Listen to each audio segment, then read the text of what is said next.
चलो भाई dear students, आज हम लोगों को स्टार्ट करना है romantic as. Thank you thank you thank you always, अरे थैंक यू।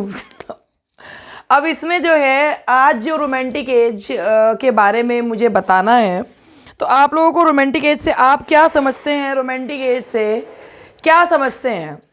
रोमांटिक एज से अगर मैं आपसे पूछूं कि रोमांटिक एज क्या है, तो अगर आपके दिमाग में वो चीज़ आ रही है कि पेड़ों के आसपास घूम के गाने गाना, तो that is not at all romantic as. ये रोमांटिक एज नहीं थी। ठीक है, रोमांटिक एज का मतलब नहीं होता पेड़ों के आसपास घूम के गाने गाना। तो क्या है यहाँ से, वो देखो वैशाली कह रही है एस्केप फ्रॉम रियलिटी। तो क्या है रोमांटिक एज, क्या चीज़ है। एक काम करती हूँ, पहले रोमांटिक एज समझा देती हूँ, फिर उसके बाद तुम लोगों के लिए, गुड इवनिंग दिव्या, यहाँ पर पूरी टाइमलाइन लिखूँगी और टाइमलाइन लिखने के बाद फिर आपको समझा दूँगी। पहले रोमांटिक एज के बारे में समझाती हूँ, एक एक पॉइंट समझना, फिर उसी पॉइंट को जब लिखवा दूँगी ना, तो फिर आप लोगों को बहुत अच्छे से जो है वो समझ में आएगा। ठीक है, तो ज़रा आज ध्यान से सुनो। क्या हुआ कि इंग्लैंड में 19th सेंचुरी में बहुत तेज़ी से इंडस्ट्रियलाइजेशन हुआ, औद्योगिकरण, इंडस्ट्रियलाइजेशन हुआ 19th सेंचुरी में। फैक्ट्रीज़ लगी, वर्कर्स काम करना शुरू हुए। वर्कर्स जो हैं वो जब ये कहते हैं ना भाई वर्कर्स थे, अब उनके ओनर्स भी थे। अब अनरेस्ट शुरू हो गया, क्लास का जो है कॉन्फ्लिक्ट स्टार्ट हो गया। क्लास कॉन्फ्लिक्ट का मतलब होता है अमीरों और गरीबों के बीच में लड़ाई शुरू हो गई। इस एज को एज ऑफ रेवोल्यूशन कहा जाता है। क्यों कहा जाता है age of revolution? George third की मृत्यु हुई, जॉर्ज फोर्थ गद्दी पर आया। जॉर्ज थर्ड अपने उससे समय से पहले ही थोड़ा सा जो है वो बीमार था, दिमाग चल, जो जॉर्ज फोर्थ गद्दी पे आया। इस एज में ना बहुत सारे रेवोल्यूशंस हुए। तो इसमें क्या हुआ, क्लास कॉन्फ्लिक्ट शुरू हुआ, अमीरों और गरीबों के बीच में क्लास कॉन्फ्लिक्ट शुरू हुआ। जब इंडस्ट्रियल औद्योगिकरण हुआ, छोटे छोटे घरों में लोग रहते थे, पॉपुलेशन एकदम से बहुत तेज़ी से बढ़ी, और जो है हर तरीके के, जैसे कहना चाहिए ना कि भाई इंडस्ट्रियलाइजेशन से अगर देश की तरक्की हुई तो उसके साथ कई सारी बुराइयां भी जो हैं वो आईं। लोगों के बीच में एक, जिसे कहना चाहिए, लोग जो हैं वो बहुत ज़्यादा डिससेटिस्फाइड थे अपनी ज़िंदगी से। क्यों? मिडिल क्लास, आपको जानते हैं, मिडिल क्लास उभर कर आया था। इस एज में लोगों के पास केवल एक ही काम था, क्योंकि इंडस्ट्रियलाइजेशन हुआ था, कमाना और स्पेंड करना। जब लोग जो है ना कमाना और स्पेंड करना, यही चीज़ के बारे में सोचते रहते थे, तो जो इस एज के राइटर्स थे उन्होंने ये कहा कि ये इंडस्ट्रियलाइजेशन और ये जो है ना, ये रियलिटी से हमको दूर जाना है। रियलिटी से हमें दूर जाना है, एक काल्पनिक दुनिया बनानी है। वो जो काल्पनिक दुनिया बनाई जिसमें कहीं किसी तरीके के कोई सेट रूल्स नहीं थे, कुछ नहीं था, जिसमें इंसान की इंसानियत को, इंडिविजुअलिटी को बल दिया जाता था, उस चीज़ को कहा गया रोमांटिक एज। अब रोमांटिक एज की जो शुरुआत मानते हैं, रोमांटिक एज इंग्लैंड में शुरू हुई वर्ड्सवर्थ के लिरिकल बैलेड्स, वर्ड्सवर्थ और कॉलरिज के लिरिकल बैलेड से, और ख़त्म हुई क्वीन विक्टोरिया के 1837 में गद्दी पर आने से। तो भाई इसका जो बेस थी वो ये थी कि इंडस्ट्रियलाइजेशन हुआ। इंडस्ट्रियलाइजेशन की वजह से बुराइयां बहुत उत्पन्न हुई, और उन बुराइयों के उत्पन्न होने, यानी कि लोगों में अनरेस्ट बहुत ज़्यादा बढ़ा। अनरेस्ट का मतलब जानते हैं ना कि बहुत एक दूसरे के प्रति, जो क्लास कॉन्फ्लिक्ट बहुत बढ़ा। उस क्लास कॉन्फ्लिक्ट की वजह से लोगों का जो लक्ष्य था वो वही था, केवल कमाना और स्पेंड करना। तो इसीलिए एक काल्पनिक दुनिया कवियों ने बनाई और उसको कहा गया रोमांटिक एज। इसके अलावा भी और, चलिए और बात करते हैं। फ्रांस में 1789 में हुआ फ्रेंच रेवोल्यूशन। अब आप सोच रहे होंगे मैडम फ्रांस क्यों पहुंच गई, तो चलिए मैं बताती हूँ मैं फ्रांस क्यों पहुंची। फ्रांस में क्वीन लुई 16 का जो राज था, तो ग्लोरियस राज कहा जाता है। लेकिन जनता जो है ठीक थी, सब सही चल रहा था, सब बढ़िया था, लेकिन मोनार्की थी, चुने हुए जो लोग थे, जनता के चुने हुए रिप्रेजेंटेटिव पार्लियामेंट में बहुत कम थे। तो उन्होंने जनता को भड़काना शुरू करा, अरे तुम्हारा बहुत शोषण किया जाता है, तुम्हें तुम्हारा ड्यू नहीं दिया जाता, तो तुम जो है ना राजा के खिलाफ खड़े हो।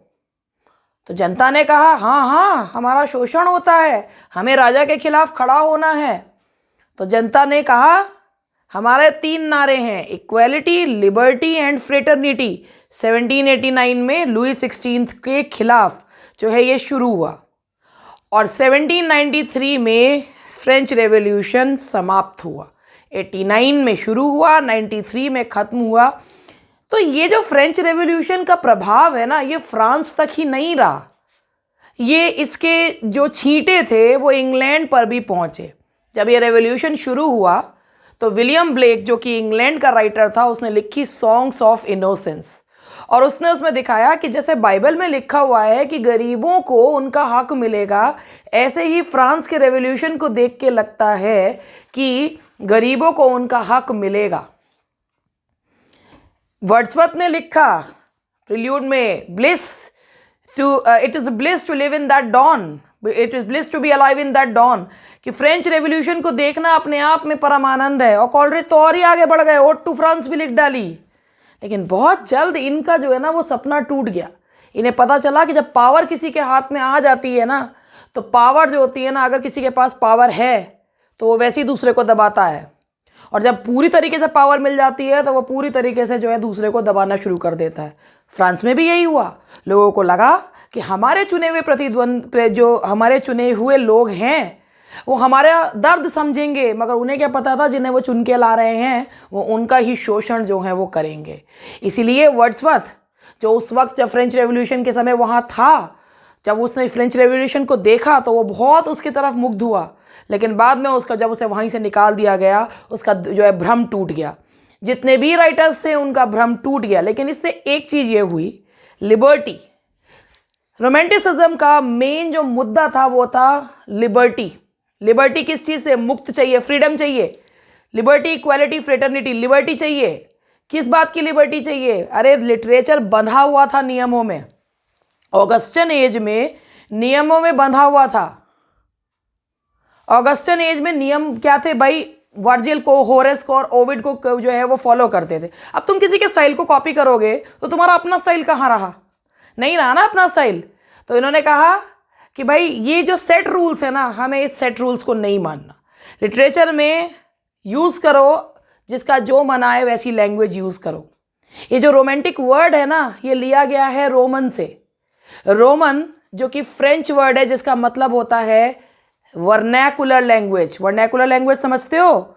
वर्नैकुलर लैंग्वेज का मतलब होता है लोकल लैंग्वेज। जिसको एक एग्जांपल से समझाती हूँ। अगर कुमार विश्वास का तुमने सुना हो तो कुमार विश्वास ने एक बार सुनाया था कि 2 लोग थे, एक कह रही एक बंगाली था और एक जो है होगा कहीं मतलब भारत के ही किसी प्रांत का। उसने कहा नदी बहती है, उसने कहा नहीं नदी बहता है। तो जो बड़ौद बागपत की साइड के जो हमारे हैं यूपी की साइड के, उन्होंने कहा ना नदी बहती है ना बहता है, नदी तो बहवे है। ये जो बहवे है ना, ये वर्नैकुलर लैंग्वेज है, ये लोकल लैंग्वेज है, ये देसी। ठीक है, तो जो ये देसी है, तो उसने कहा कि जो रोमांटिक एज के राइटर्स थे उन्होंने कहा भैया लिखो तो अपनी देसी भाषा में, वर्नैकुलर लैंग्वेज में लिखो, सेट रूल्स के तहत मत लिखो। तो अब मुझे बताओ भाई, अगर यहाँ तक मेरी बात समझ में आ गई तो मैं इन्हीं पॉइंट्स को इस पे लिख दूंगी बोर्ड पे। बताओ भाई।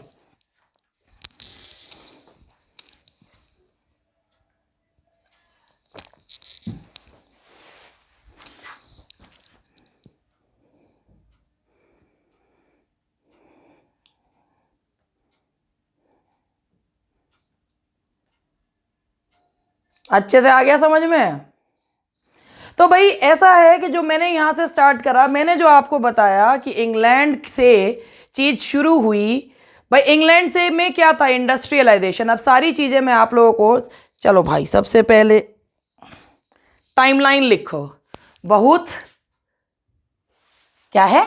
बड़ौत ससुराल है मैं अच्छा भाई कुमार विश्वास ने कहा है, ये मैंने नहीं कहा, ये मेरी कुमार विश्वास की लाइंस हैं। बता ऐसे बोलते हैं वहाँ पे ना, ये तो हमारे मेरठ में भी ऐसे ही बोलते हैं।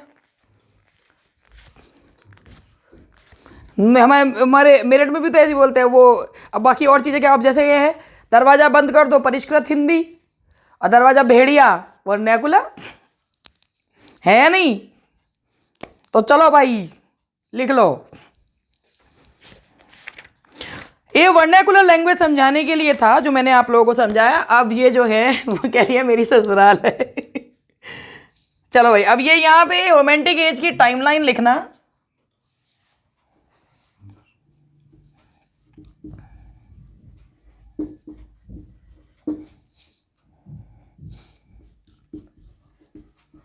पहले इसके हिस्टोरिकल इवेंट्स लिख लेना।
तो पहले अभी तक यहीं तक लिख लो और उसके बाद आगे का करवाती हूँ। यहां तक लिख लो पहले,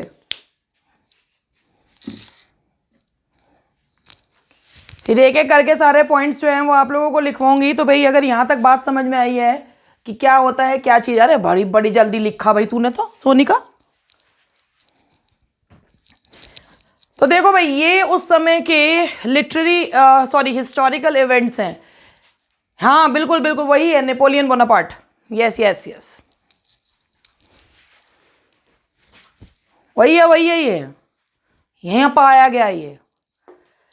देखो भाई फ्रेंच रेवोल्यूशन का क्या लेना देना है, क्या चीज़ है, चलिए अब हम इसको आगे समझते हैं। अब इसके लिटरेरी इवेंट्स लिखेंगे, जहां तुमने ये लिखा वहीं इसके लिटरेरी, जितनी टाइमलाइन आज लिखवा रही हूं उतनी पढ़ाऊंगी, ठीक है।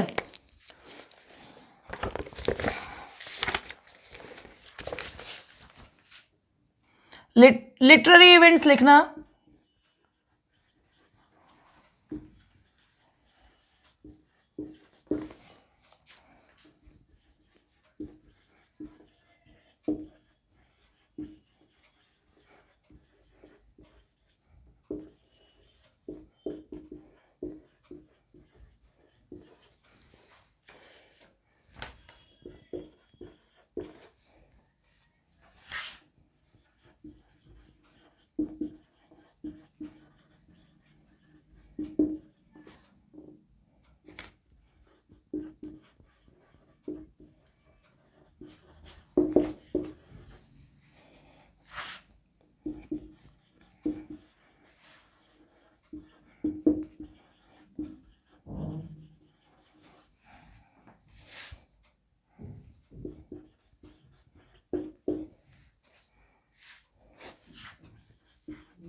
लिख लो।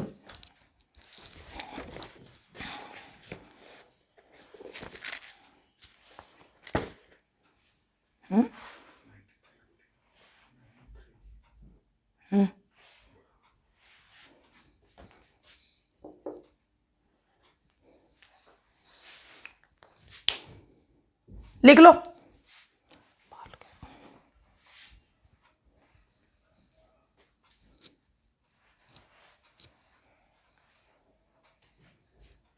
देखो भाई जो मैंने तुम्हें समझाया उसको ध्यान से सुनना कि क्या समझाया। जो मैंने अभी जो चीज़ भी पढ़ाई है ना, उसी के पॉइंट्स हैं ये।